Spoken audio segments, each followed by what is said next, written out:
Driver naputol ang tiil human maigo sa wala malak nga siding sa kasugat nga truck. Si Clyde Makaskas sa detalye.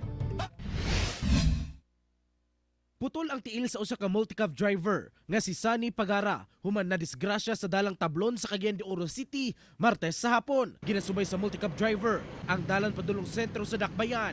Udang nakatagbo niini ang usa ka 10-wheeler truck ug aksidenteng nahagip sa side drop niini. Daan naman gud ang sakyanan gud.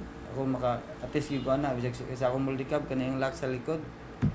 Matanggar ra mo siya iya kadugayan ug dagan-dagan labi na makaagig mga rough road. Aminado ang driver sa truck nga iyang sala ang hitabo. Sanglit wala niini masakto og lock ang side drop aban gipang himugos gihapon sa driver. Nga aksidente ang nahitabo. Wala maayo og lock ang siding. Mutong ni nganga siya gamay pag aksyon ako wave para di ko maigo pero nasapon gyud siya. Ana pa sa kustodiya sa kapulisan ang driver sa truck. Apan duna na kuno sila panagsabot sa pamilya sa biktima. Apan magatubang gihapon kini og kasong reckless imprudence resulting to serious physical injuries and damage to properties. Kauban si James Yap sa kamera. Ako, si Clyde Makaskas para sa One Mindanao.